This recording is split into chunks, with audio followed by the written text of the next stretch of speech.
বিশ্বত কৰোনা আতঙ্কৰ বাবে দেশজুৰি ঘোষণা কৰা হৈছিল লকডাউন, যাৰ পৰিপ্ৰেক্ষিতত দেশৰ লগতে ৰাজ্যৰ শিক্ষানুষ্ঠানসমূহ বন্ধ হৈ আছে।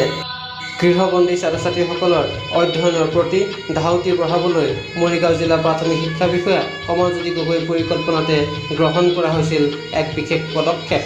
হয়, ক'ব খুজিছোঁ মৰিগাঁও জিলাত অনুষ্ঠিত হৈ অহা জিলা ভিত্তিক পাঠভিত্তিক অনলাইন কুইজ প্ৰতিযোগিতাৰ কথা। শিক্ষা বিষয়া, সমন্বয়ক আৰু শিক্ষকৰে গঠিত এটা বিশেষ দলৰ সমূহীয়া প্ৰচেষ্টাত কৰনা আতংকৰ মাজতেই মৰিগাঁও জিলাত অনুষ্ঠিত কৰা হৈছে এই প্ৰতিযোগিতা। মৰিগাঁও জিলা প্ৰাথমিক শিক্ষা বিষয়া কমলজ্যোতি গগৈ উপদেষ্টা হিচাপে থকা এই দলটিৰ পৰিচালনাত আছে সমন্বয়ক ভৱেশ ঠাকুৰীয়া আৰু শিক্ষক যুৱ শৰ্মা। লগতে কেইবাগৰাকীও অভিজ্ঞ শিক্ষক-শিক্ষয়িত্ৰীয়ে বিভিন্ন সময়ত সহযোগিতা আগবঢ়াই সুচাৰুৰূপে অনুষ্ঠিত কৰি আহিছে এই অনলাইন কুইজ প্ৰতিযোগিতা। প্ৰশ্ন হয়, কি এই অনলাইন কুইজ প্ৰতিযোগিতা? পাঠভিত্তিক অনলাইন কুইজ প্ৰতিযোগিতা হৈছে প্ৰাথমিক পৰ্যায়ৰ ছাত্ৰ-ছাত্ৰীৰ বাবে পাঠ্যসূচী অনুসৰি পাঠ্যপুথিৰ পৰা প্ৰস্তুত কৰা প্ৰশ্নৰ সমাহাৰ। গৃহবন্দীত্ব সময়ক সঠিক ৰূপত ব্যৱহাৰ কৰা এক বিশেষ কাৰ্য। লগতে ছাত্ৰ-ছাত্ৰীসকলক আত্ম অধ্যয়নত মনোনিৱেশ কৰিবলৈ গ্ৰহণ কৰা এক সময় উপযোগী পদক্ষেপ। এই প্ৰতিযোগিতাৰ উদ্দেশ্য হৈছে গৃহবন্দীত্বৰ সময় ইতিবাচক দিশত ব্যৱহাৰ কৰা, ছাত্ৰ-ছাত্ৰীসকলৰ মনত প্ৰতিযোগিতাৰ মনোভাৱ গঢ়ি তোলা, লগতে সঠিক ৰূপত মোবাইল ব্যৱহাৰ কৰাৰ ক্ষেত্ৰত এক সজাগতা সৃষ্টি কৰা। পাঠভিত্তিক কুইজৰ প্ৰক্ৰিয়া। কুইজৰ বাবে শৈক্ষিক কেলেণ্ডাৰ অনুসৰি পাঠ্যপুথিৰ পৰা এটা নিৰ্দিষ্ট বিষয় নিৰ্বাচন কৰি আগতীয়াকৈ ছাত্ৰ-ছাত্ৰীসকলক অৱগত কৰা হৈছিল। প্ৰত্যেক বিষয়ৰ পৰা প্ৰশ্ন প্ৰস্তুত কৰা হৈছিল। এটা নিৰ্দিষ্ট দিনত 3টা বিষয় সামৰি এই প্ৰতিযোগিতা অনুষ্ঠিত কৰি অহা হৈছে আৰু এই ক্ষেত্ৰত অধিক নম্বৰ লাভ কৰা ছাত্ৰ-ছাত্ৰীক বিজয়ী হিচাপে বাছনি কৰা হৈছে। অভিজ্ঞ শিক্ষকসকলে প্ৰস্তুত কৰা প্ৰশ্নসমূহ জিলা বিষয়া সমন্বয়কৰে গঠিত গোটত প্ৰথমে ভাগ বতৰা কৰা হৈছিল আৰু মণ্ডল ভ্ৰমণ কেন্দ্ৰৰ সমন্বয়কসকলে এই প্ৰশ্নসমূহ শিক্ষক ছাত্ৰ-ছাত্ৰীৰ বাবে প্ৰেৰণ কৰিছিল।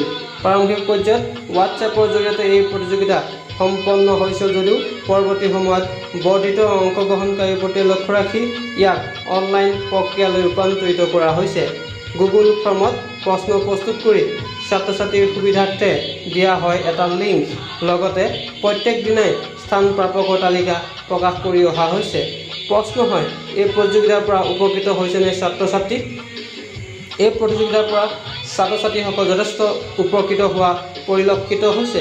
প্ৰত্যেক ছাত্ৰ-ছাত্ৰী আৰু অভিভাৱকে স্থান লাভ কৰিবলৈ উৎসাহিত হোৱা দেখা গৈছে।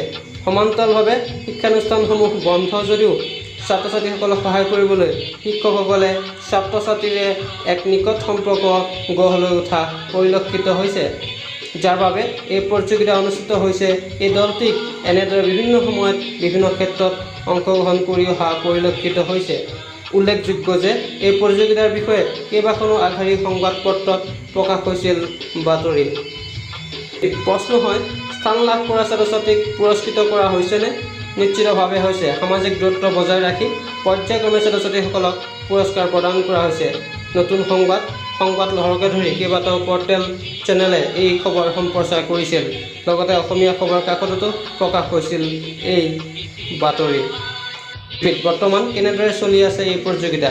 বিগত 27 এপ্ৰিলৰ পৰা 1,30,000 ছাত্ৰ-ছাত্ৰীয়ে অংশগ্ৰহণ কৰা এই প্ৰতিযোগিতা সম্প্ৰতি মুখ্যমন্ত্ৰী বিশেষ বৃত্তি পৰীক্ষাৰ বাবে বিশেষ প্ৰতিযোগিতা হৈ থকাৰ লগতে এখন মাহেকীয়া শৈক্ষিক ই-পত্ৰিকা প্ৰজ্ঞালিপি প্ৰকাশৰ যো-জা কৰা হৈছে। শেষত সমন্বয়ক ভৱেশ ঠাকুৰীয়াৰ ভাষাৰেই আমিও ক'ব বিচাৰোঁ, একো নকৰাকৈ থকাতকৈ কিবা এটা কৰাই শ্ৰেয় আৰু এই প্ৰয়াস হ'ব অবিৰত।